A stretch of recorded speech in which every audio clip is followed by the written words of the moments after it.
Hey guys, what is up? Welcome back to another episode of Phoenix Wright's Attorney Trials and Tribulations. In the last episode, we finished off the final investigation of Recipe for Turnabout, and we broke two psych logs, found out who Viola Cadaverini was, and about the whole accident and the medical papers and Viola's head injury, and then also the kind of troubles that Glenn L was in and why he was associated with Tender Lender, and also Furio Tigre tried to take those papers away from us, but Gumshoe saved the day, and now we still have those papers. And yeah, we're gonna get Furio Tigre convicted of this crime because I am like 100% sure he fucking did it. I mean, why else would he fucking care about those papers or whatever, you know? And also the silhouette is literally him. He also he was also our imposter, so all evidence points to him, you know? So I guess we're just gonna go ahead and do that. I'm very sleepy, but let's just get going. I'm so sorry for my sleepiness, by the way. If, I'm so sorry about my sleepiness is what I meant to say, and because of that, I'm probably going to say a lot of things wrong, and I'm probably going to not have a very good thought process. You can probably tell right about now. I'm very sleepy. So, yeah. January 8th, 9:46 a.m., District Court, Defendant Lobby Number 1. Good morning, Mr. Wright. Good morning, Maggie. So, what do you think is going to happen today, sir? Yesterday's session didn't go so well, and then ended on a giant mystery. That's true. And we still haven't solved a single part of it yet. Are you okay, Nick? Huh? Oh, yeah, of course. I saw that! That little flash of doubt in your eyes! No, that wasn't doubt. That was, determination. Why don't I believe you? It's nearly time, Maggie. You better get going to the defendant's seat. Roger, don't let me down, Mr. Wright. I'm counting on you. Hey, pal. Hey, Detective Gumshoe. Quit stressing Maggie out. She doesn't need that. How did you know she was stressed? I was watching through the doorway. Oh. You look like you lost the case already. Show a bit of confidence, will you, pal? Here, maybe this'll help. Huh? Have you taken up aromatherapy too? Not in a million years, pal. Don't tell me that you don't remember this thing. Come to think of it, that doesn't look like one of those aromatherapy bottles. This is the small bottle that turned up in Trebien's kitchen a couple days ago. Wow, look at all these little bottles. Oh, they're aromatherapy oils. He's got so many they're overflowing onto the floor. Hey, wait a minute. There's one bottle that's different from all the other ones. Well, what do you know? And it doesn't have a label either. And it doesn't smell. We finally got the analysis results back from the lab. So, what is it? Is it the poison? I'm afraid not, pal. It's medication. Medication? Yeah, for ears. Topical use only, apparently. For ears? You mean... Yeah, it's the medication Glenn Elk was using for his ruptured eardrum. What was Glenn Elk's ear medicine doing in the kitchen?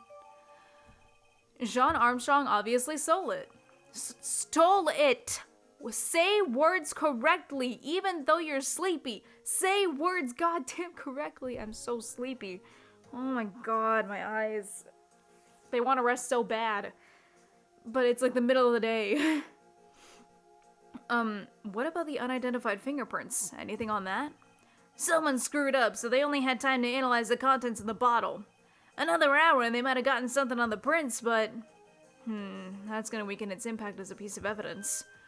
Okay, pal, this is it. Make sure your defense is impregnable today, got it? Today's trial. I'm gonna expose that guy for what he's done, or my name isn't Phoenix Wright. Attorney at law. January 8th, 10 a.m., District Court, Courtroom Number 4. Court is now back in session for the trial of Maggie Bird. The defense is ready, Your Honor. Ready and waiting as always, Your Honor. Very good. Then we'll get underway at once. Yesterday we heard the testimony of Mr. Victor Kudo. He claims to have witnessed the defendant putting a powder into the victim's coffee. However, the witness's testimony was plagued with a number of problems. The mark on the rim of the cup shows that the victim drank from it with his right hand, but according to the old man's testimony, he picked it up with his left hand. Thank you, Mr. Godot. Furthermore, according to the witness's account, the victim was listening to the radio with an earpiece in his left ear. Yet, the victim's left eardrum was ruptured, which made him effectively deaf in that ear. It's amazing how many contradictions a single case can have, huh, Nick?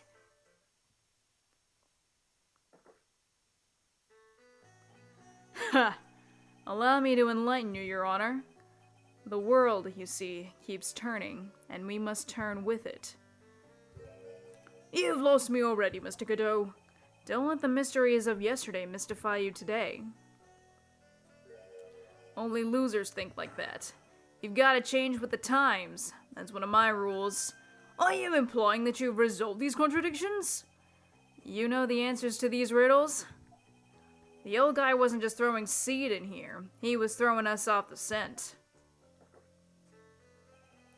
And today I'll prove it. Very well, let the first witness take the stand.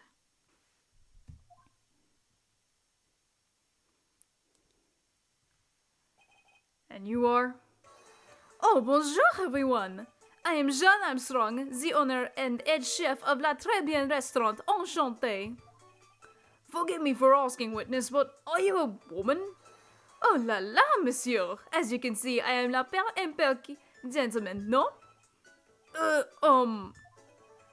On the day of the incident, you were in Très Bien's kitchen. Isn't that right? With you, monsieur. Everything feels right.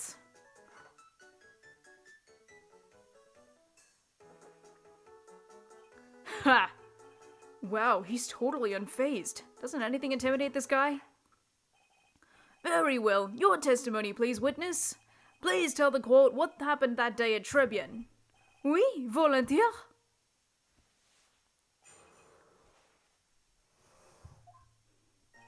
When it all happened, there were just 2 customers in my restaurant. I remember I was experimenting with some new art déco that day. Like having a large mirror between la tables, for example. Oui, perhaps that is what the old man was looking at. La cup, la earpiece, and la glasses. He would have seen everything in reverse, no? Mirror? Oui, un grand mirror. La most enormous mirror. And suddenly, the mystery disappears. Like I said, the world keeps turning, so roll with it. That would explain the coffee cup and the earpiece conundrum. The mirror would have made everything appear back to front. What the heck? It's way too early in the morning for this to be happening to me. Now then, Mr. Wright, you may begin your cross-examination. Where the hell is the mirror? I don't see a mirror in that photo. What the frick? No, hold on. Let me go to the court record. Where the hell is that mirror? Not floor plans. Where's the mirror? I'm confused. I remember I was experimenting with new art decors that day, like having a large mirror between the tables, for example. What do you mean? What mirror? How big of a mirror are we talking about here? And where was it? Something about buff? I don't know. Something about 4 meters wide and, about 2 meters high. Let's see, if 1 meter is about 1 yard, holy glass in a frame, that's huge! I was intending to install it on the ceiling eventually. The ceiling? Was there a mirror on the ceiling? I don't remember. Mais no, but I decided not to go through with it in the end. What should I do? Should I ask him more about the mirror or not? Yes, absolutely, oh my god. If you really had such a large mirror in the restaurant, someone would have noticed it. But there's nothing about a mirror in Mr. Kudo or Maggie Bird's testimonies. But... You didn't ask, right? You have only yourself to blame for such sloppy work. What? A mirror was delivered to Très Bien the day before the incident. Really? As Mr. Armstrong testified, he was carrying out some design changes, and as it turned out, he didn't actually use the mirror in the end. This just doesn't add up. Even if a mirror was delivered to Très Bien, it doesn't prove that it was in the restaurant on the day of the crime. Ha! If you want to doubt someone, Wright, look in the mirror. I'm sure the person looking back at you will be dubious enough. So the witness yesterday had seen the victim reflected in a mirror.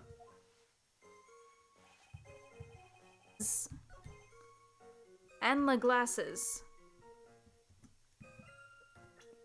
I don't think the glasses... Let's go. The glasses are still on the left side of his face. The coffee cup, the earpiece, and the HMD. Let's think back over to Mr. Kudo's testimony for a second, shall we? The boy was wearing the earpiece on the same side as the green lens of his specs.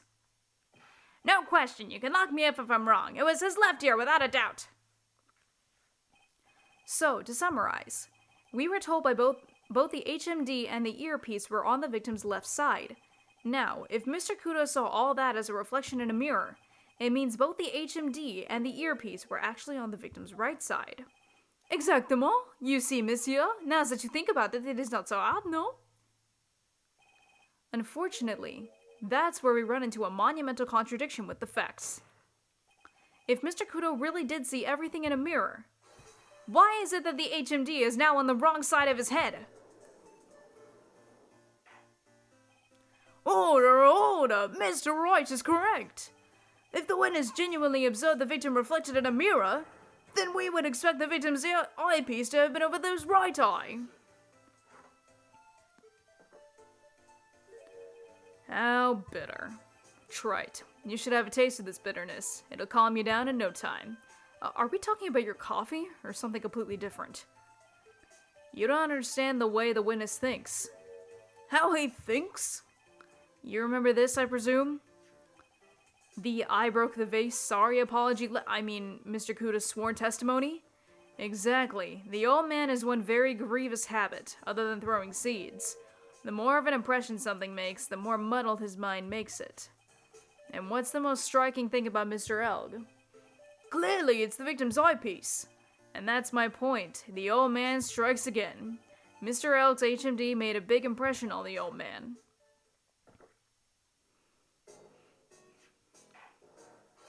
I saw the earpiece and those newfangled spectacles he was wearing. Oh yes, they were both on his left ear, do you hear? His left ear!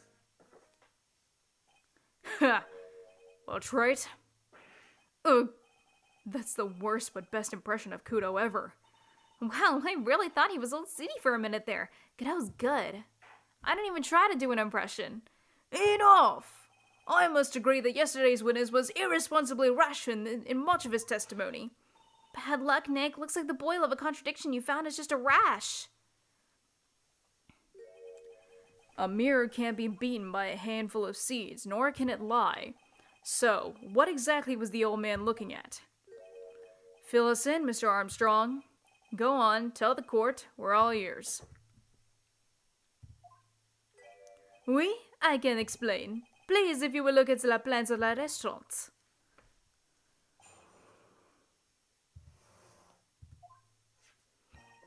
Alors, is everyone sitting comfortably? La mirror, it was in the middle of la restaurant, dividing the two halves. There is only one seat from which you could have seen an image of la victim. That was la seat at the table next to the victims. That was where la old man was sitting. Until a terrible incident occurred, I moved la mirror so it was not in the way. But naturally, I did not touch anything else. I see no problems with the explanation we have just heard. From the table next to the victims, Mr. Kudo could have seen the victim in the mirror. What a naughty little coquette I am, confusing all the men like this. Don't worry about it. We can keep up, except for the guy breaking out a cold sweat over there again. Ugh, I hate that guy. You said you didn't touch anything else apart from the mirror. Are you quite sure about that? Volunteer? Of course. Very well, Mr. Wright. Your cross-examination, if you please.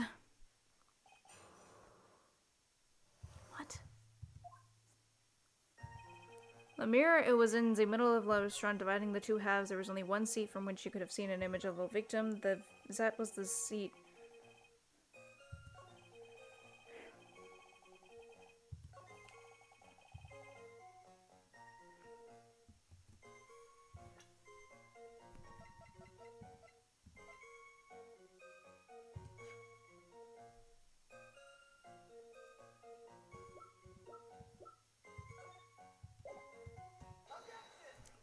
Let's go! First try.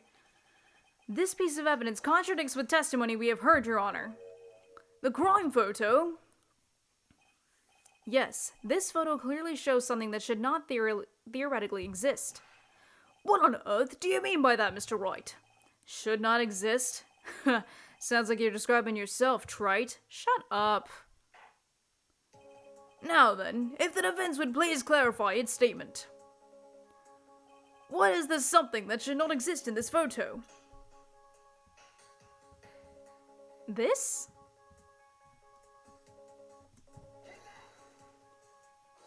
I think it's pretty obvious that this is what should not be in the picture. The vase? What possible connection does that have to do with the witness's testimony? Your Honor, I'm telling you that there should have been no vase on this table.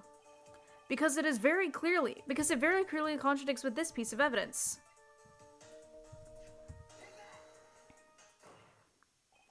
There is one thing that was clearly demonstrated by yesterday's testimony.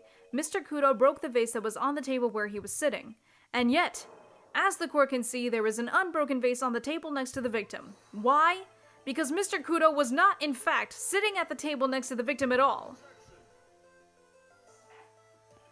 Don't be an idiot, trite. That's impossible. That seat's the only one Kudo could have seen the victim's reflection from. Exactly. There is only one conclusion we can draw from this contradiction. There was no mirror in Très Bien that day. Your testimony, Mr. Armstrong, is an elaborate lie. Mon Dieu!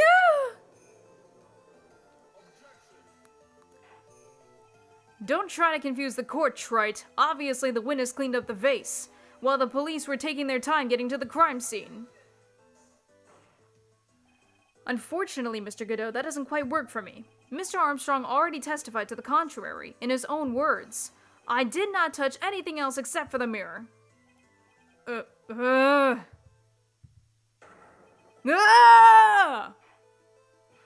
witness, what do you have to say for yourself? I was right. There was no mirror in the restaurant that day. In light of this revelation, we return back to the original problem. Why did the victim have an earpiece in an ear which blah? Ha! You only get one shot in life. There's no turning back. If you want to claim that the mirror wasn't there, trite, then this problem is all yours. How do you explain what the old man saw? If I can answer this, then I'll be that much closer to the truth. I can feel it. Are you gonna be okay? Can you really solve this contradiction, Nick? There's more than just this one contradiction, Maya. What do you mean? Remember what Maggie told us? There was another man at the victim's table. And there was a sample CD on the victim's table. It all flies in the face of Mr. Kudo's testimony. And I think I know the reason why nothing in this case is adding up. Well, Mr. Wright, let's hear your answer. Yes, Your Honor. The reason behind all the contradictions in Mr. Kudo's testimony is simple. The ear doctor made a mistake. Maybe this one? This case is riddled with contradictions. Yet, there is one very simple answer that clears them all up. And what is that? The incident Mr. Kudo witnessed and the incident the victim experienced were two completely different events. What? Yes, the victim that Mr. Kudo saw wasn't Mr. Glenn Elg at all. It was an imposter, a phony pretending to be Mr. Elg. Obviously, unlike the victim, there was nothing wrong with the imposter's left eardrum. That's how he ended up wearing the earpiece in his left ear by mistake.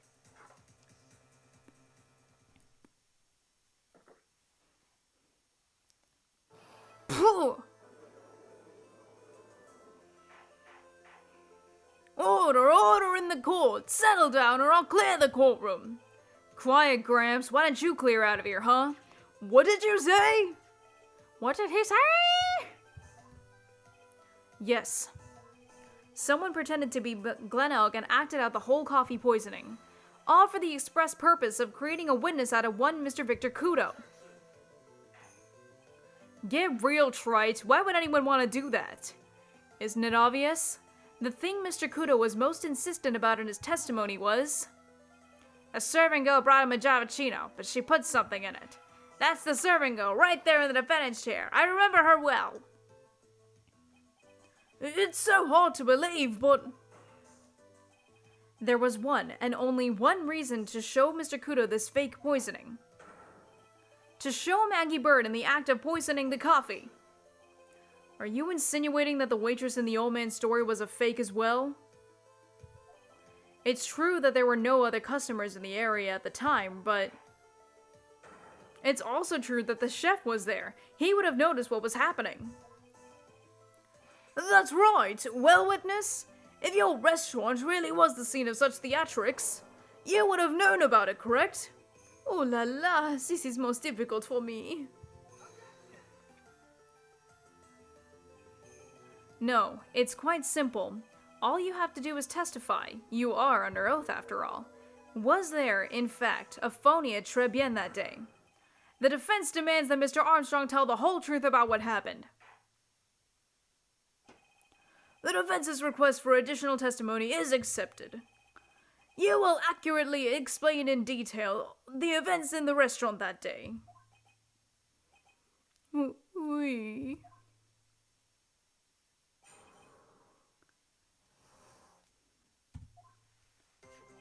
La victim, Monsieur Elg, he came to my restaurant alone. I remember the old man arrived not long after him. There were no other customers. When he got word he won la lottery, Monsieur Elg became very excited. It was approximately 5 minutes later that the poisoning incident occurred. No, there was no time for a phony to do la acting. Just so we're clear, there was no mirror in the restaurant after all. Je vous demande pourtant, you forgive me, Your Honor. Your Honor, I lied because I wanted this mess to be cleared up quickly. What you have just done is commit perjury, Mr. Armstrong. I will decide how to punish you later. Oui. For now, we will hear your cross-examination, Mr. Wright. He took that perjury charge a bit too well. But I'm guessing he'll be in more serious trouble after this cross-examination. Okay. Let's see. La victime, Monsieur Elk, he came to my restaurant alone. I remember the old man arrived not long after him. There were no other customers. When he got word he won the lottery, Mr. Elk became very excited. It was approximately 5 minutes later that the poisoning incident occurred.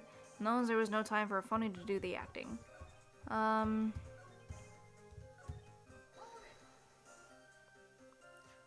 By old man, you mean Victor Kudo, correct? Oui, it comes often for my special coffee. I drank your coffee once, Mr. Armstrong. It's special, I'll give you that. It's worth a sip just for the experience.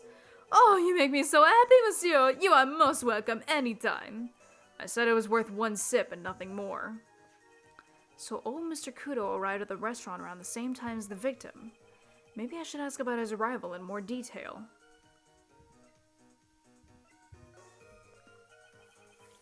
Out of curiosity, about what time was it when Mr. Kudo arrived?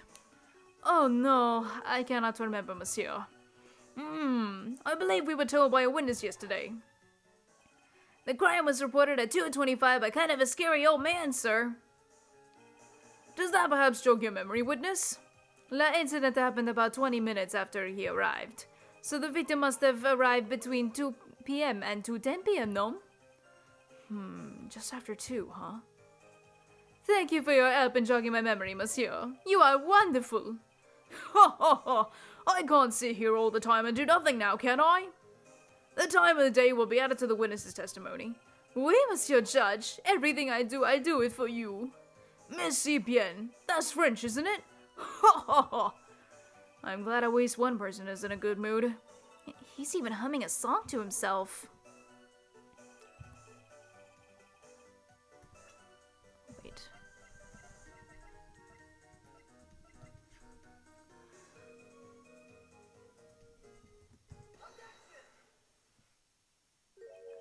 I'm afraid I finally got you, Mr. Armstrong. Quoi? What do you mean? At the time in question, the victim was listening to the radio with his earpiece. The show he was listening to was Millionaire Radio. Each week, they announced the winning number of $500,000 lottery ticket. Oui, that was me last show Monel was listening to. I can't see any problem with this testimony, Mr. Wright. I wonder. You say the victim arrived at your restaurant after 2 p.m., correct? Oui, oui, I am sure of it. I remember it perfectly now. I know it was that time because I had just finished serving the lunch menu. Get to the point, Wright, if you have one. That show is broadcast live at 1:30 p.m., and it claims to be the most thrilling 10 minutes of your life. It's on the air at 1:30? Now, supposedly, the victim made some noise when it was announced that he had won. And yet, I don't believe that his cry of joy could have occurred after 2 p.m. Because the show had already finished more than 30 minutes earlier by that point in time. No! This victim we've been told about has done nothing but the impossible. Listening to the radio with a ruptured eardrum. Catching a show that was already over. There is only one conclusion you can draw from these facts. The victim was an imposter acting out the poisoning 30 minutes after the real murder. Yes, there were 2 Glenelgs in Très Bien that day. The real Glenelg, now dead, having been poisoned by the real killer. And the phony Glenelg acting out the events for Mr. Kudo to witness. It certainly seems that way. I mean, if that wasn't the case, how could you explain the time discrepancy? Quite a performance, Trite. You were almost on a roll. But sadly, you lack the rock-hard foundation of rhythm to build your song. What is this, Music Theory 101? Let's recap. According to your imaginative theory, it's now just after 2 p.m. The phony Elg is performing a play for the benefit of Mr. Kudo. How do you explain then where the real Glenelg is? I don't believe I have to spell this out for the court. However, at that time, the real Glenelg was already dead. That's certainly the obvious conclusion. Thank you, Trite. That's exactly what I was hoping you would say. What? Now, I presume you can prove this theory of yours? Can you explain where the missing corpse went to? But the missing corpse? According to the old man's testimony, there was only one other customer there. If that customer was the phony Glenelg. Then where did the killer hide the body of the real victim? Ah! The prosecution has a valid point, Mr. Wright. If your theory is to stand up to examination by the court, you must provide us with proof by answering the prosecution's question. Where did the killer hide the body? Yes, Your Honor. No conjecture, Trite. Let's hear some facts for once. Show the court a piece of evidence that proves where the body was hidden. Evidence? What's with the intense pressure in here all of a sudden? I thought I had him with that contradiction. But he's turned it all around and backed me into a corner instead. Well, Mr. Wright, the court will now hear the defense's theory and evidence. First, where was the body of the real Mr. L concealed? Inside? It would have been too dangerous to take the body outside. Obviously, the body must have been hidden somewhere inside Très Bien. Interesting. But where could a body have been hidden inside a restaurant? Perhaps you would care to show the court on these plans, Mr. Wright? Yes, Your Honor. The exact location of where the body was concealed inside Très Bien was... the kitchen?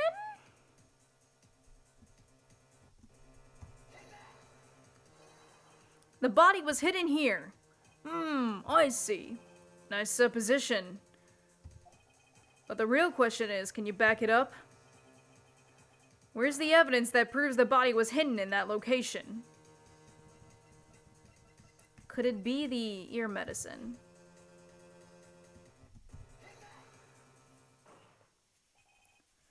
Mr. Armstrong, do you recognize this bottle? No, I have never seen that ugly bottle in my life. I only use the very best bottles, monsieur. The highest quality only for me. Where was that bottle found, Mr. Wright? Interestingly enough, Your Honor, it was found in the kitchen of Très Bien. Eh? Quoi? But I only ever use these bottles for my aromatherapy oils. But this bottle doesn't contain aromatherapy oil, Mr. Armstrong. No, it contains a medication. What kind of medication? I'm sure everyone remembers, don't they? That Mr. Elg visited an otolaryngological clinic and was given medication that day. You can't be serious. The defense had the contents of the bottle analyzed, and I had the lab results here. The contents of the bottle matched the prescription that was given to Mr. Elg. Blah! Mr. Elg's murderer hid the body in the restaurant kitchen, at which time this bottle fell out of the victim's pocket. Mr. Armstrong, when the incident occurred, didn't you say you were in the kitchen? Mon Dieu! Yes, you know what I'm about to say. It was you who hid the victim's body. You did a fine job pretending to defend my client, Maggie Bird. However, you were setting her up to take the fall behind the poor girl's back. No! Order, order! This is an extraordinary development. Witness, did you murder Glenn Elg? Never! I could not do such an horrible thing. What the fuck? No! No! But Mr. Godot? The bitterness. Every time I get lied to, I always down a mug of coffee. That's one of my rules. Do you have the slightest idea how many cups you've had by now? Then I like to do the same to the person who lied to me. I like to take them down with my empty cup. Listen up, chef.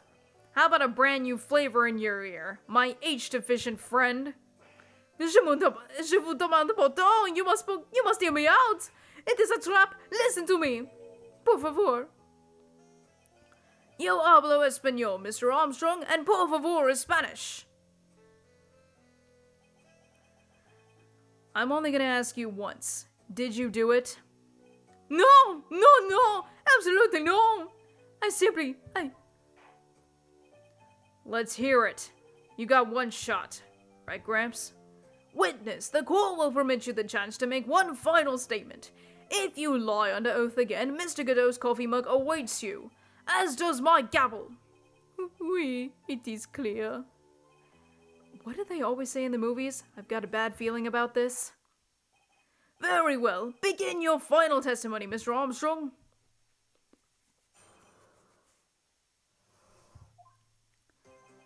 It is true. I hid the body in the kitchen. A man forced me to do it. I had no choice. I had to go along with him because there was a reason why I could not be refused.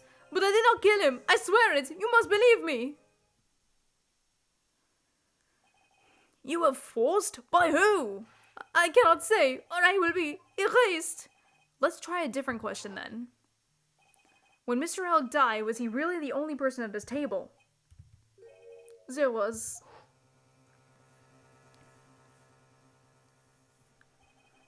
another man. I knew it. Maggie was telling the truth. You may cross-examine the witness now, Mr. Wright. There's just one more thing I need to do. I gotta break this guy and get him to tell us the name of the real killer. I know what it is.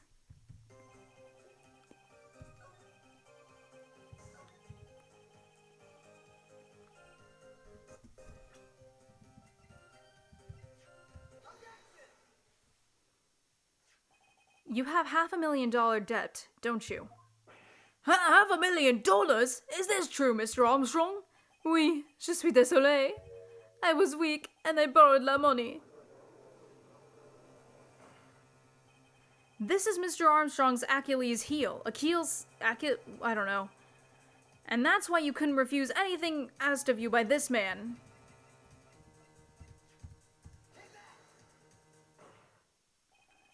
A $500,000 loan from a black market loan shark. And you had no way of paying it back, did you? That's why you were forced to do anything this man told you. Oui, it is as you say. Mr. Armstrong. La tiger. He told me he was going to use my restaurant for a business rendezvous. On the day in question, he was meeting the victim to demands that he repay his loan. I don't know why it happened like that. I just did what he told me to. I had no choice. I carried the body and the inconscient Maggie out of the dining area and into the kitchen. After that, I just tried to forget what happened. I think we can now safely say that the man who forced your hand was Mr. Furio Tigre.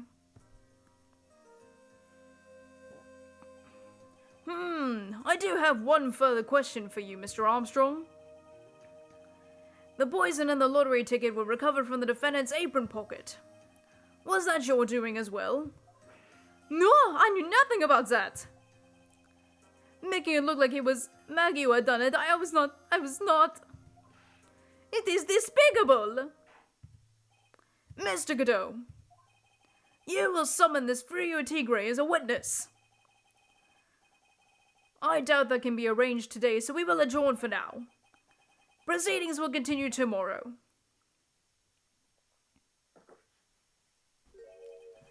"30 minutes. What? The trial will go on. I'll see to it myself. I need half an hour to get that guy on the stand. Not a minute more. How the... Don't sit back and relax yet, Wright. No one knows if that chef is really telling the truth or not. This trial could still go either way. Very well. Your request is granted, Mr. Godot. We will resume once Mr. Tigre is ready to take the stand. Until then, court is adjourned for a 30-minute recess.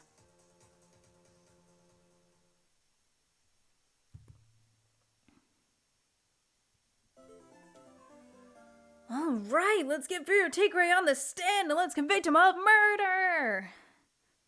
That is it for this episode. Roll the end card. Objection!